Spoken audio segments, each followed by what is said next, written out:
I wanna try and take in all the highs, embrace them for more than a moment's time. I want you, please don't move when I push you away. I know I contradict myself some days, but will you ride the lows with me? Welcome to Mental Health News Radio. I am your host, Kristin Sunanta Walker. Our goal is to help discussions about mental health be a regular part of your daily life, no different than discussions about physical health. Mental illness can be a topic of discussion under the umbrella of mental health, along with so many other topics. This show is the original program on mentalhealthnewsradionetwork.com.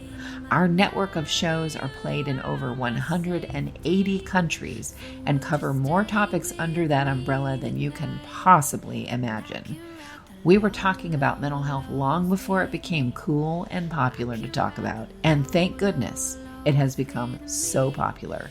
We have incredible guests, advocates, patients, experts, people. Thank you for tuning in and enjoy our intro music, a song named Lows, written by Aubrey Toon. You can find her music at www.aubreytoone.com. That night when I started praying, I cried, will you ride the lows with me? Will you ride the lows with me? When I'm down, my vision gets blurry.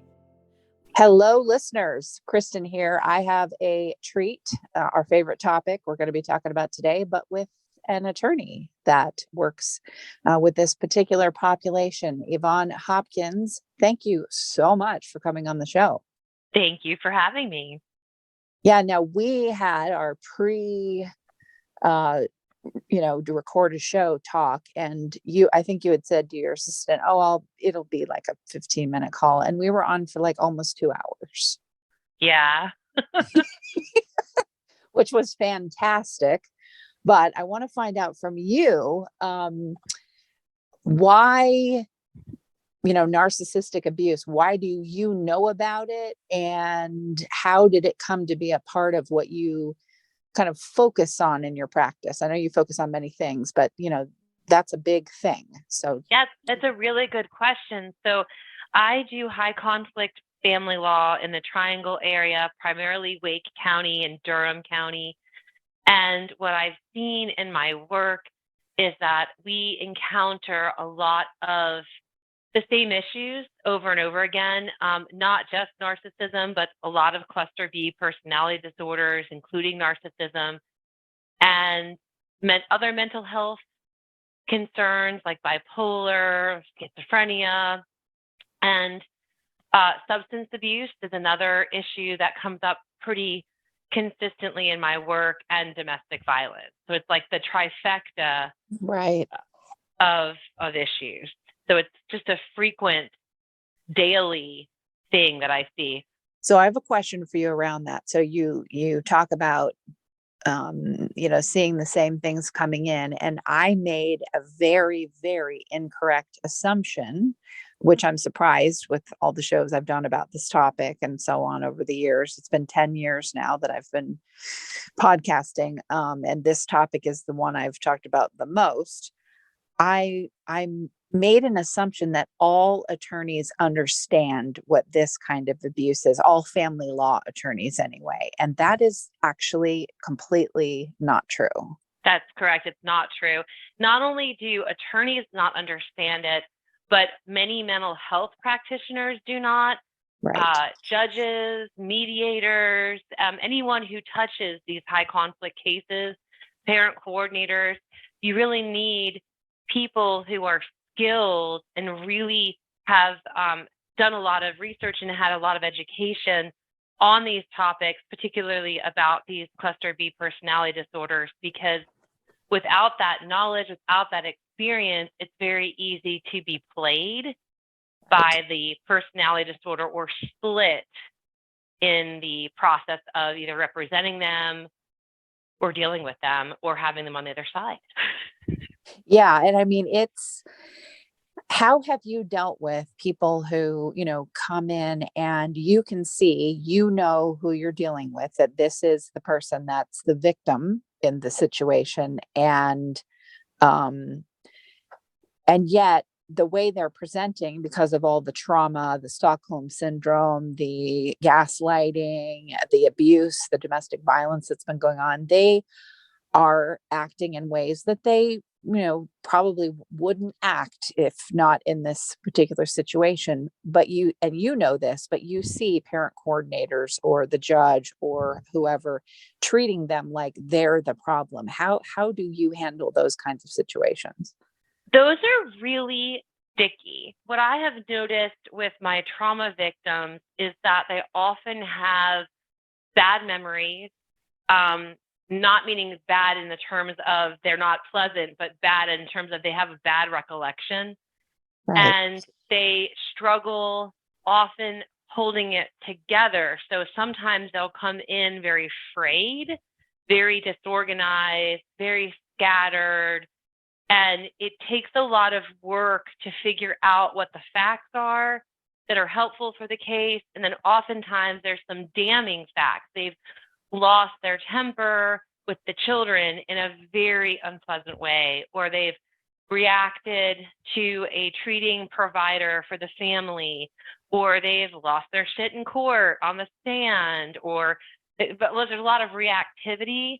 And Right. so sometimes it's a lot of damage control, or what I like to call, like, is this another case where we're in the ditch and you want me to get us out of the ditch? Is that the kind of case this is? And I seem to have like a uncanny ability to get people out of the ditch, which is great. It's very empowering. And I work with my clients often to try to help them find the right resources to treat the trauma. Right. Because if the trauma isn't treated, they continue to be frayed, they continue to struggle with memory, and they also continue to repeat that abusive behavior in other relationships. I've seen trauma victims allow the child to become their abuser, which is really tragic. So it's so important that trauma work be done, even though it may not be pleasant. I found that when they do that trauma work, it's helpful. But sadly and unfortunately, I have many cases where my client is the victim through no fault of their own. And the abuser, oftentimes a narcissistic personality, the abuser has successfully used the court system, used litigation, used the high conflict to just make their lives absolutely miserable. And that, I think, for me is the hardest part of my job, to stand on the courthouse steps and say, I know we keep winning the battle. I know we keep winning, but I know that he keeps appealing. And I know that you've spent more money than you thought you were going to do. And I'm really, really sorry, but we're so close to this, to the ending this war. Do you have the reserves? Do you have the energy? Do you have the ability to see this through? But sometimes that takes years to really take an abuser out. They're not easy. It's a meticulous process. And they tend to enjoy the fight. Yeah. And then it becomes about me and them, and then they get competitive with me. And it's really unfortunate, because I wish there was a way to utilize the court system to bring an awareness for these repeat, I call them offenders in civil court, but these repeat offenders, because we have gatekeeper orders, but they're so rarely implemented, and it just takes so much time for the judges to really understand what they're seeing and to sort of cut that person off, because what is a gatekeeper order? So a gatekeeper order is something that the court grants when someone has been filing like superfluous motions with the court and basically just grinding the court system and creating unnecessary litigation. So in order to file and calendar anything, you have to get the court the permission. How about situations where the abuser, they've done every nasty trick in the book that you're talking about, and then they just stop responding. They just stop. They don't show, they give excuses for why they can't go to mediation the day of the scheduled mediation. And then they just there, and then their attorney can't even get a hold of them about many things. Well, I mean, an empty chair in a courtroom is perfectly fine with me. Like, I don't have a problem with that. You want to, that makes my trial go real quick. So I don't have a problem if they piece out. I mean, that's the best. I mean, that is like a miracle in these cases. If the abuser or the disordered person just pieces out, I think that would be what we'd all want to see happen. I can't really recall any case in which that's occurred. Yeah, I know that's always interesting when sometimes they do give up because they found a new partner to abuse and get all of their, their toxicity, and their highs and lows from. I mean, there's so many reasons why sometimes abusers just peace out because they're distracted elsewhere and they know that they can't keep mining. There's no more gold in this one for them. I think if there's children involved, which is Yeah. the majority of my cases, I don't see that, but I can see how that could occur. And I encourage my clients who are in these toxic relationships, especially when there aren't children. The distinction here for me is there's a very definitive line between case with kids, case with no kids. Right.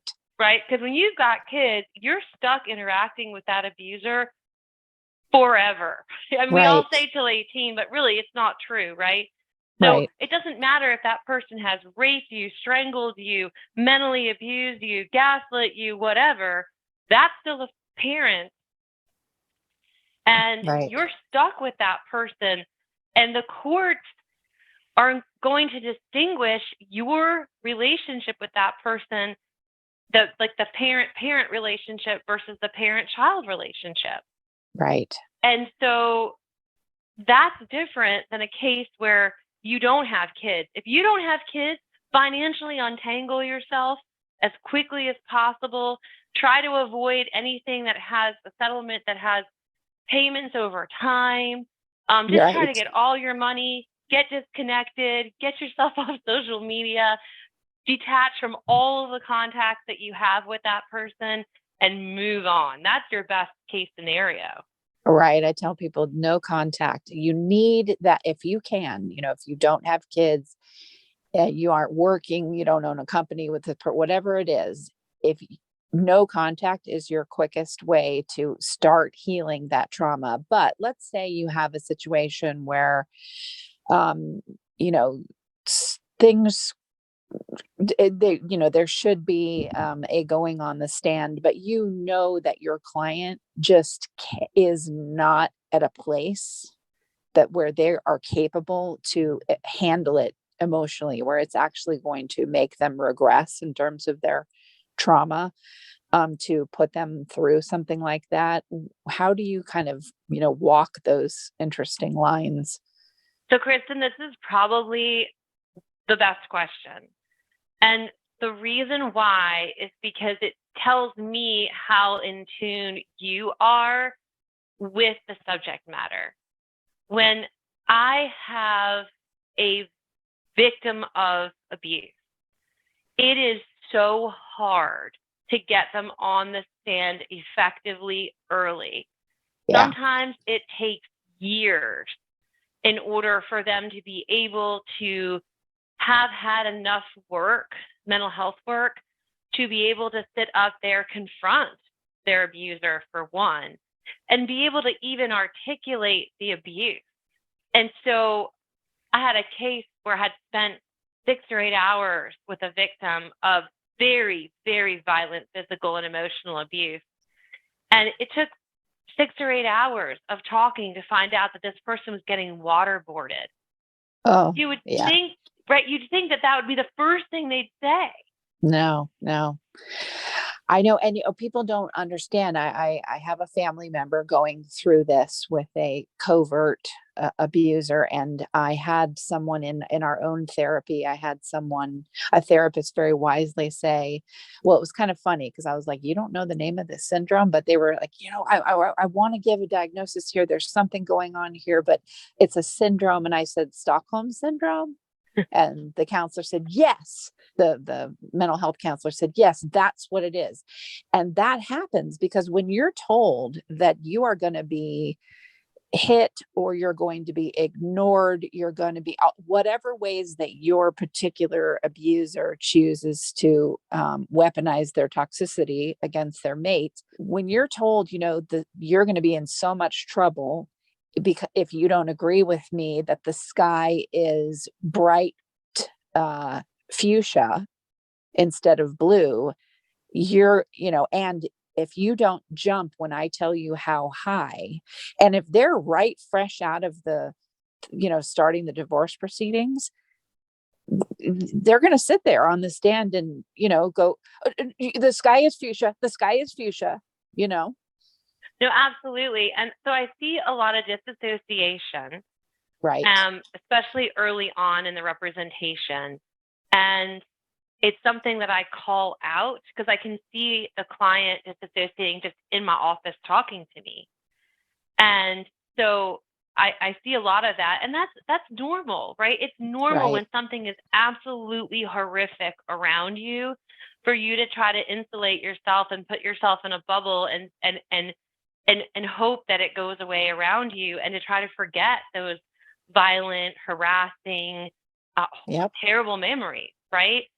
So I think that's one part of it. And then the other part is a lot of these people who are the victims of especially mental abuse, they lose all sense of self. And so it's almost like an infant where like I've had clients like not know how to like turn on utilities or pay a power bill or go to the bank and open a bank account. And they may have in a previous life been the CEO of a multi-million-dollar company, but this is what they've been reduced to.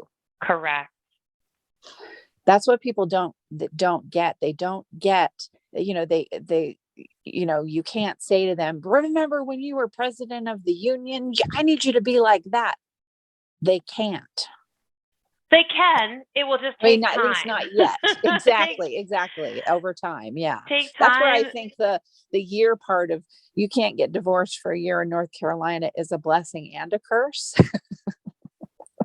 Because it does give you time to get the therapy, that you need, but it also gives the abuser time to try to get you back and there's like a playbook. I feel like, that you could put into a book, how to continue abusing your ex for dummies.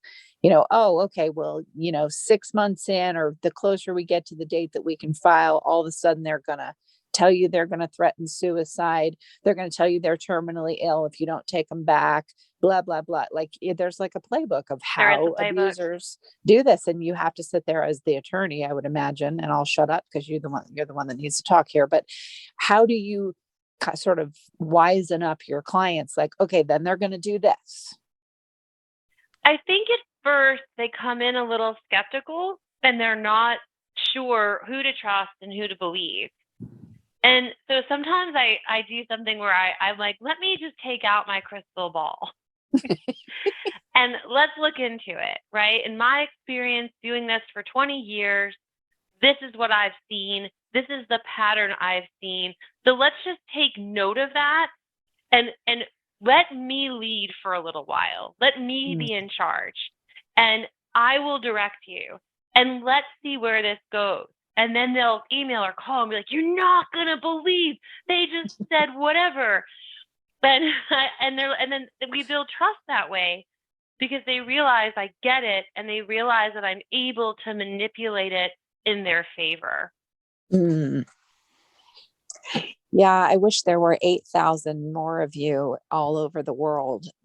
Well, more than that, 8 million more of you all over the world that knows exactly what the playbook is, because so many times someone walks in and I had another attorney tell this to me. You have to think about the fact that they've been so abused, and so the people that they're attracted to are people like their abuser. So oftentimes the very first attorney that they go to is probably as bad as the spouse they're leaving, and they should maybe get a second opinion, because that's probably, that attorney's not going to do well for them.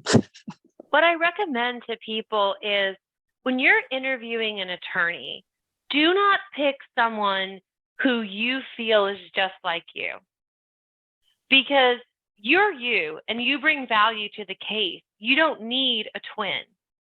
You need someone to balance you. You need a counterpart. And so it's really important when you're interviewing attorneys and trying to figure out if someone's a good fit for you or not. I really think it's important, is that person telling me everything I want to hear? If they Right. are, that's a red flag. And for me too, it's like, I get very real with my clients, and I think that it has to be a little uncomfortable, right? If you just go to therapy every day and your therapist tells you exactly what you want to hear, you're not going to grow. You're not going to move on from the problem you have.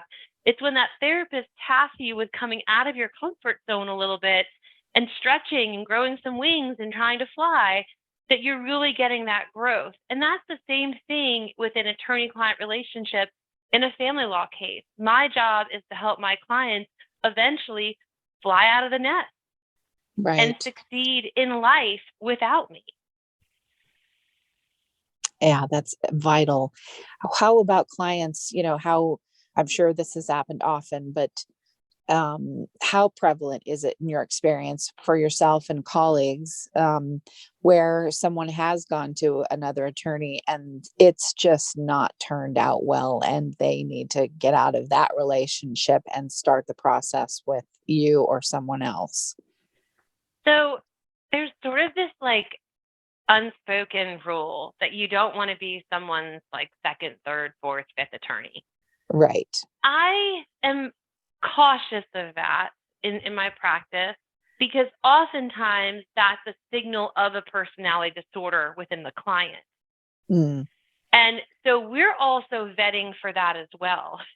You talked earlier about like when you sit in the room and you see all these things about somebody, sometimes people sort of sneak in and you don't know who they are at first. Right.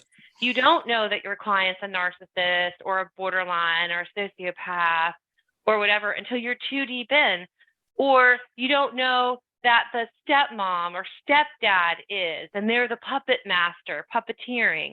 So you could be talking to your client, having great conversation, everything's effective, and then all of a sudden, 30 minutes later, you get this email that's completely different than the Right. conversation you just had. You're like, either my client has two personalities or somebody else is the puppeteer, right? And so sometimes we as practitioners don't know until we're in too deep that there's disordered personalities even with our own attorney-client relationship, or within the client's relationship with some other significant other in their life. So Right. it's hard to vet. I do not have a black and white rule of, oh, you've had another attorney, I won't take you. I often am tasked with digging people out of a ditch. So I get cases that, quite frankly, other people have, I'm trying to figure out a tactful way to say this, may not have understood the complexity. And I'll get phone calls from attorneys even saying, hey, I think I need you. I think I need you to take this case over. And I entertain those calls because I really like a good challenge. And so I don't mind being in the ditch. I find that to be a good challenge, and I really like getting us out of it, not only out of the ditch, but I like to be on top of the mountain when we're done. Like, forget the ditch. Right. Yeah. And I wonder too, what your thoughts are around, when someone comes in, maybe they haven't gone to another attorney, you're the first stop, and I call it flea and tick syndrome, because narcissist, sociopath, cluster B, well, I won't say that about all cluster B, but they don't bring out your best behavior. They don't bring, so someone can be an angel and maybe they are behaving, absolutely deplorably because they've got the fleas and ticks left over from that relationship. How do you navigate that, or is that something that you've noticed or not noticed? I think I'm very blunt, I'm very forward, and I'm very frank. And so I set clear expectations up front as to what a client can expect from me and what I expect from them. And it's an intimate relationship, family law. I mean, I see all parts of people's bodies. I learn all about their financials. I know about their sex lives. I know everything possible about their children.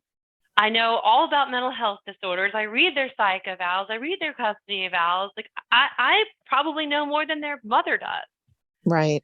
And so if you're not comfortable with me, then we're not going to be effective together. Right. And I am like, I think we joked about, me being a mule, right? I'm a workhorse. And so I like to be tasked with my job. And if my job is to succeed at X, I don't want my client getting in the way of that. And so as we're proceeding, I'll be very candid if I find that the client is getting in their own way, or perhaps their significant other or step parent in the case is getting in the way. I'll be candid. I'll say, this is the problem. And if you don't like it, there's a gazillion other attorneys around. Go somewhere else. Right. Because I've been tasked with helping you and you're not helping yourself. So I'm not working against you. Right. And so that's what I mean about getting really kind of in my client's faces sometimes, which is a different approach. A lot of attorneys will just do whatever the client wants them to do. Right. And that's not effective in family law. When you're dealing with, I know that there's this sort of language and behavior between attorneys that oftentimes the client never sees or even know is going on. They see this, their soon to be ex-spouse's attorney just berating them on the stand, and they think, oh my gosh, that person must be talking to my attorney like that too. And that's not always the case. So tell us about that. And then how do you deal with that? Well, sometimes it is, right? There are attorneys that either I won't work with, or I dread working with, or I won't even talk to on the phone. And unfortunately, frequently, especially with narcissists, they choose another narcissist to represent them. Yeah. But it's weird because they pick the more fragile narcissist. They pick someone who's more insecure. And so they're still the puppet master, but they pick someone and often let that person write, like the client will write the correspondence, which is horribly abusive towards me. Oh, wow. And the attorney will just sign their name to it. And I know who they are. We all know in the community who they are. And for me, I just don't take any of it personally. And I think that's the most effective approach. Like, just because someone feels some way about me doesn't mean I need to own that myself. Yeah. That's their problem, not my problem. I'm wanting to know, where did you develop this esteem, this ability to do that? Because that is hard. It's especially just even in general population, that's hard to develop that. I think for me, I have two really incredible parents, both who invested a lot of time and effort and energy into parenting me, both as a child and even as an adult. I have very stable friendships and relationships with family members that are healthy. And I am very selective of who is in my personal life and my personal sphere, and work really hard at having a very healthy nucleus. And that then enables me to sort of be able to just weather the storm. Like, I feel like sometimes I'm the eye of the hurricane, where all this is swirling around me, but I'm not affected because I'm in the middle. So what I love about what you just said is there's something to be said for that early childhood stable foundation that continues throughout someone's life. And not everybody has that. But for me, it's like, yes, I know people, great friends of mine that have had that kind of a childhood that you're talking about and have had those relationships. I did not have that at all, but I know people who do, and I see how they move about their life. And I always think, oh, this is what it's like to know how to thrive instead of always being in survival mode, which is what I've Correct. always been in. Like now in my 50s, I'm like, okay, now I know what it's like to thrive, but it took a long time to get there. That's not how most people experience their, growing up, their childhoods. A lot of people are just born into, oh, I've got to be in survival mode. What? And those are the people that fall victim the most to these kinds of unhealthy relationships with narcissists, for example. The people that I'm closest with are survivors. Mm, and amazing. what I have so much admiration for them.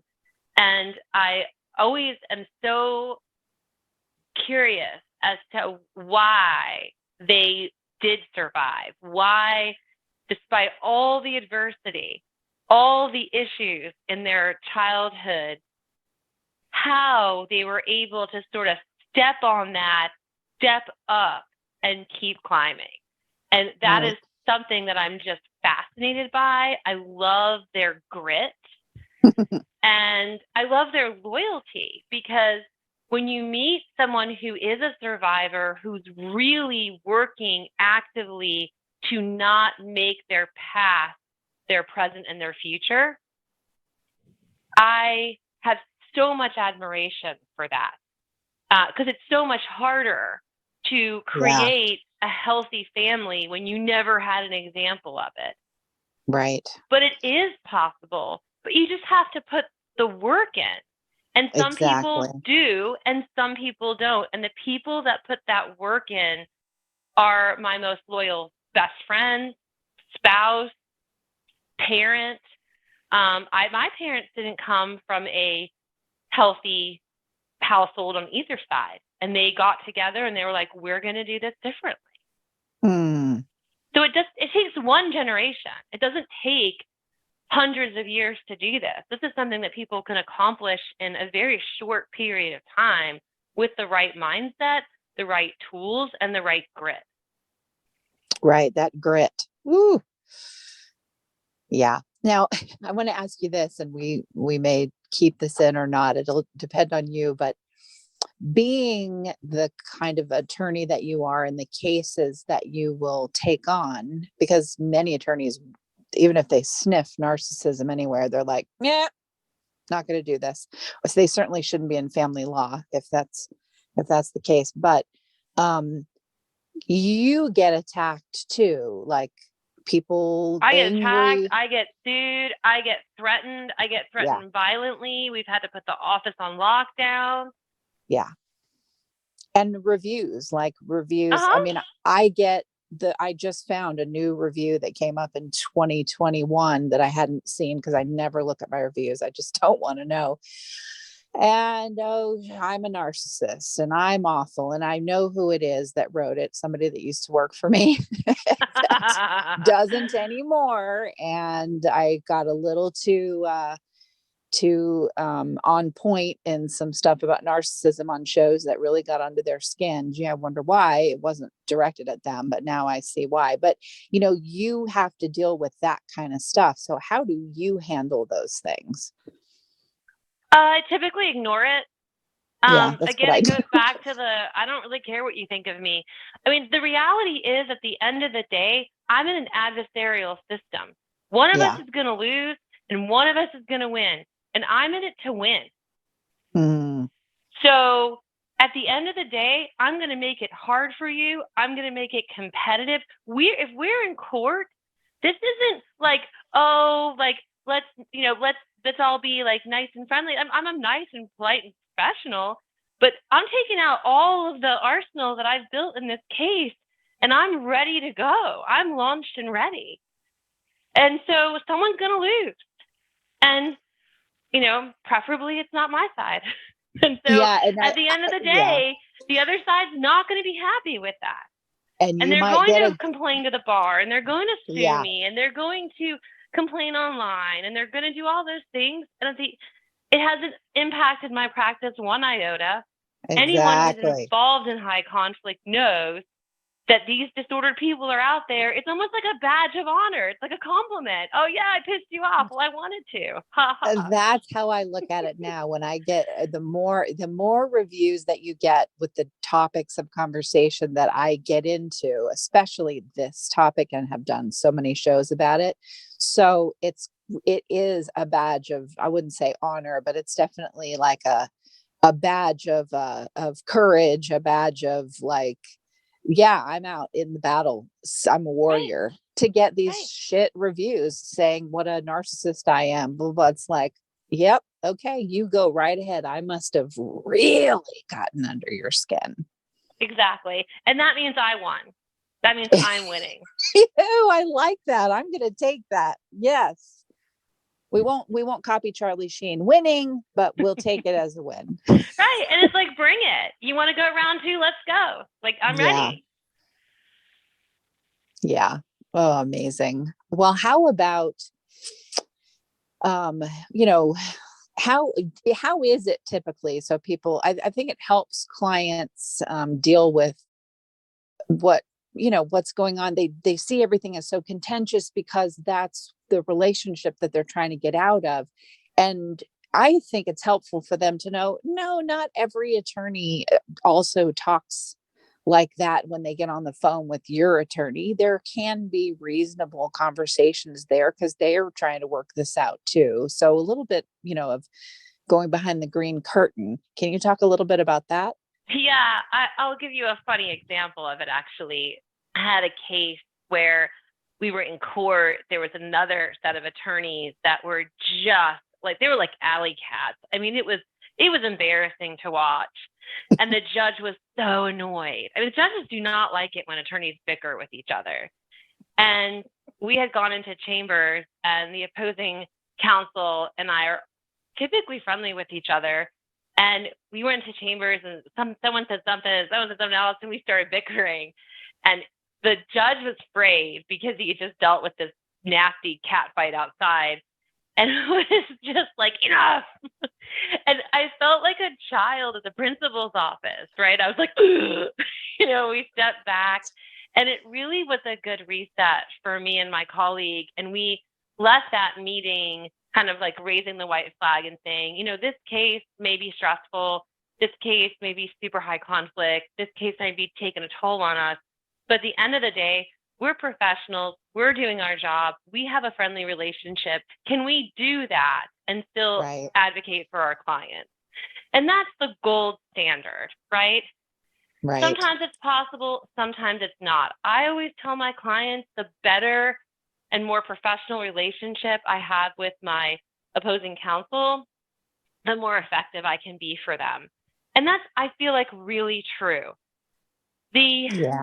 Clients are usually less concerned about how friendly we are and more concerned with, are you being mean to them? Are you pushing them around? Are you sending nasty grams?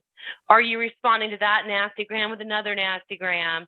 And the answer is no, I'm not doing it. I'm going to stay at my professional level regardless of how adolescent or bullying or ridiculous the other side is. Mm. Yeah, I had an attorney tell me in a conflict I was in with a narcissist over a business thing. And she was funny. She said, well, I said, so what does her attorney, or what does his attorney think of all this? And she said, well, she thinks that he is absolutely crazy. And you are too. And I said, I can go with that. I'll take it, right? No one has pushed. Yeah, this person pushed me to a level of cuckoo. that I have not experienced before that or since that. So I was like, yeah, I get it. Now, of course, I came out, had a great attorney, and got everything that I was owed and all those things. But the only thing I really remember about all of that is the attorney saying, he thinks you're crazy, and also his client. Look, Kristin, at the end of the day, it takes two people to fight. Yeah. One person is simply a temper tantrum.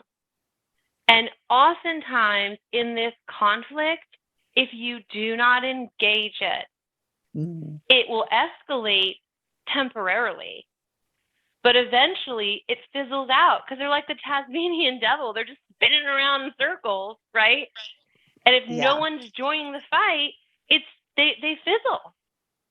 Well, and we have to remember too, I mean, it's when you're going into this, study, it's your time as the, client to go and study everything you can about this kind of a personality disorder, what these people do, because there is a common playbook that they all follow, like right. Okay, just letting you know that, it's now been a year and we can file now. So 6 weeks before, or it's 2 months before we can file. So those 2 months, I want you to be aware that they're probably going to say they're going to kill themselves. They're probably going to, not that anyone would want to make light of that, but this is part of the playbook. They're going to say that they have some kind of terminal illness. They're going to want you back. They're going to draw little hearts on a letter and stick it in your mailbox, whatever it is. That's all part of the playbook. But all this time that you've had to study, so you understand the playbook too, can be really empowering and actually helps you deal with people for the rest of your life. Well, and it's not just one playbook on narcissism. Like, keep in mind that like narcissists and borderlines are like peanut butter and jelly. They flock together. I mean, and I think of them as magnets. So they are magnetically connected in this very fiery, passionate way. And when you have magnets coming together in the right direction, they stick together. But when you flip those magnets over, you feel the resistance between the two magnets. And that's what happens when these disordered people break up. So when you flip those magnets aside, all of that tension, all of that resistance is what's in the middle. Have you ever heard of or used the term or believe in the term empath? Yeah. So because that's also a polar opposites drawn to each other. When you know that you've got a client who is on the empath side and their spouse they're trying to leave is a narcissist, how have you seen that differ in terms of dealing with a case like that as opposed to borderline and narcissist? I think sometimes it's hard to distinguish the difference between some empathic behaviors and some other disordered behaviors, because at times empaths can be overly sensitive, but that can be a characteristic of narcissism, right? Or an empath can be always the victim. It never goes my way. I'm always the victim, which could be a sign of borderline. Or the emo empath. Yeah. Right. Or everything's always a big hot fire and you've got someone with histrionic personality disorder. Right. So for me, I'm not saying that every empath has a disorder. I'm certainly not saying that. But I think we have to distinguish what those distinctions are and what we're really trying to accomplish. A lot of times people will come in and say, I'm really sensitive. I'm very sensitive to criticism. I'm really worried that you have a really strong personality and that you're just going to kind of walk all over me, right? I hear that often, weekly. And my response is, if you feel that way, we may not be a good fit, right? And so let's talk, let's have our consultation. And at the end of this consultation, if you feel that I'm not sensitive enough for you, you're welcome to go find someone who's going to match your sensitivity level. At the end of the day, I actually do think I'm very sensitive and very compassionate, but I try to use that as a tool, not as a victimization. Right. And that to me is the distinction. Yeah, there are empowered empaths out there, and Mhm. but boy, the work that it takes to get to the place of being empowered is a daunting task. But there are people who actually, do that work. So, last question for you. When you have a client that, it was hellfire going through this and you won, they came out on top, and then you see them a year later or whatever, and you just see them thriving. Like you're like, oh my God. How is that for you when you witness that? That's our ultimate goal. And a lot of times when our clients come in who feel like they've not been empowered, who feel weak and vulnerable, who are afraid, who are just in pieces, which is common. Our goal is to see them through it, see them through the storm, and then see and support them in where they land. So we have a tribe of clients who come by with treats and homemade desserts and maybe wine or thank you notes, or I get graduation cards all the time, or wedding announcements, or hey, I have a new significant other. Can I stop by with him or her? And those just make our day. I mean, at the end of the day, we love our job. We love what we do. We love taking something that is absolutely broken and putting it either back together or creating a new creation in a Yeah. way that allows people to move forward. I went back to my flying out of the nest. To me, our birdie flew away and is successful, is thriving, and that's the goal. And maybe, just maybe, that thriving bird will teach another bird how to thrive. And Yeah. preferably that would be their child. Oh, okay. Now we're going to get to the part where I cry. Just for a second, if I could go Sure. back, we were talking a little bit about the empath. Something that I've seen that I feel like we cannot, and this might be for another discussion, but something that I have seen a pattern of, and it drives me crazy, is this sort of sense of martyrdom in parenting. And I really feel like, and that kind of correlates a little bit with the empath, where a parent takes on way too much responsibility, thinks they need to be perfect, thinks they need to keep their child's worries all away, and just not allow any kind of friction in their lives. And so that goes kind of hand in hand with that idea of the empath as well. It's okay to not get everything perfect. It's okay to not be a perfect parent. It's okay to miss pajama day at school or silly sock day or to forget your kid's lunch. Like, these are okay things. What's not okay is to subject your child to trauma, to abuse, to sex abuse, to inappropriate sexual contact or acts with an adult. I mean, there's so many things that aren't appropriate that really need to be focused on. Silly sock day is not something that parents need to be worried about. Right. That's so true.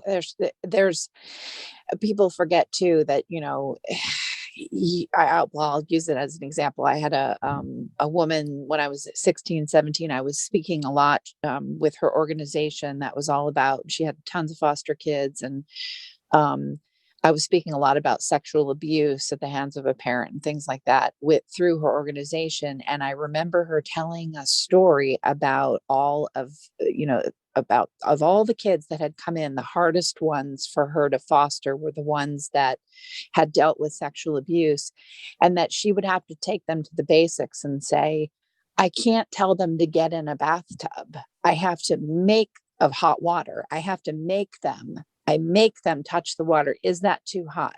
And make them do it again and again and again, because they'll tell me, because they've been trained to just say, no, it's fine. It's fine. It's fine. It could be boiling hot. And they would sit in it, in that water, because they've been so traumatized. But I take the time to put your finger in there. Is your finger red? That means that it's too hot. I thought that's fascinating that's what you're doing too. So you touched on a topic that is near and dear to my heart, which is we spent a lot of time talking about trauma treatment in our clients. but most importantly, I believe in trauma treatment and therapy for children. Mm. And so oftentimes in my work, we see children thrusted in or forced into this parental relationship. In North Carolina, the law is that the best interest of the children is the polar star. Probably over the past 5 or 6 years, I've been seeing a trend as to what the constitutional rights of a parent. It seems to be argued more as paramount than the polar star of best interest.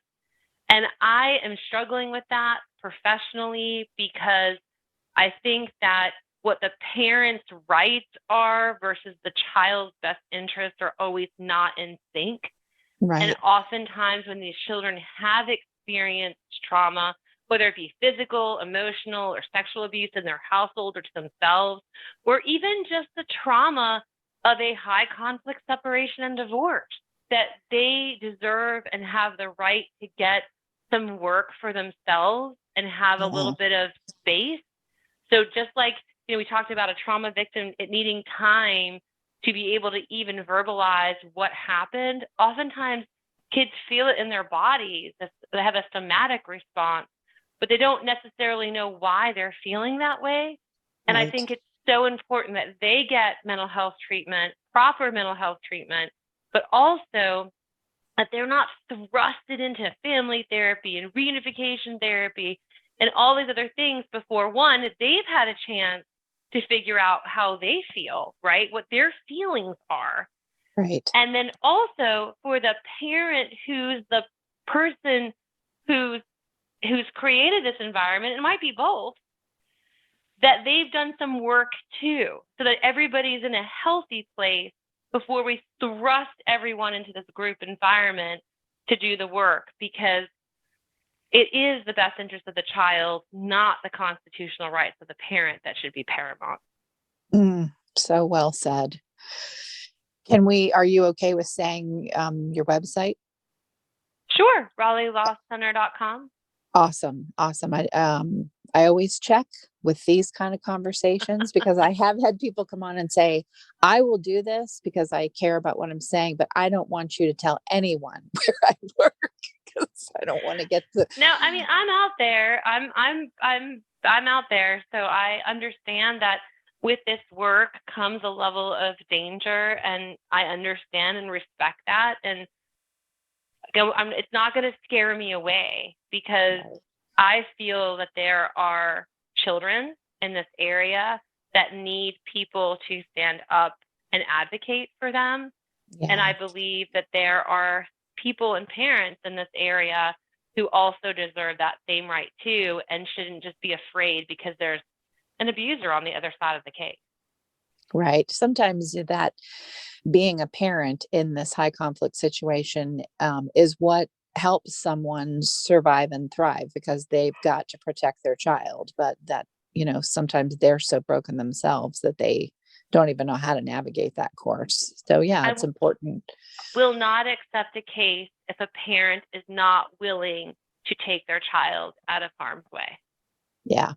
Absolutely. Evonne Hopkins, thank you so much first for doing what you do and being so fierce about it, but also for just being so deep and understanding about this, because as I said, wrong assumption on my part. Many, many attorneys in family law and judges and even psychologists and parent coordinators and so on really don't have a clue what that kind of abuse is.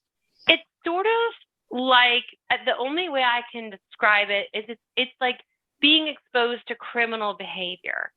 If you've never been exposed to criminals, if you're the only kind of mindset you have is that those around you are good and they're not manipulative and they're not controlling and they're not trying to split and they're not trying to control a narrative, they're not trying to manipulate. If that's your worldview, and this goes to everything, right? If it's not your worldview, how do you otherwise see it? And some people either have life experiences, right? Training, or just this kind of radar to be able to see through, quite frankly, the bullshit. Right. Yeah, I was always that kid that would go, something funky is going on with that parent and that child. So I could Right. always see it, but that was because I was raised with it. So of course I could see it. I didn't know why I could see that, but it was so clear to me. But it doesn't make you a very popular kid to be the one that sees what's really Well, I do that with children when we're out in public, where I'll help them start identifying certain characteristics in people, and we'll ask, oh, this person that approached us at the flea market, how did you feel about that person? What kind of vibes did that person give you? Or, if it just any person that kind of comes into our sphere. And I think what's important is to empower children to start being able to make objective and subjective opinions about others on their own and not be so dependent. right. Well said. Yvonne, thank you so much for coming on the show.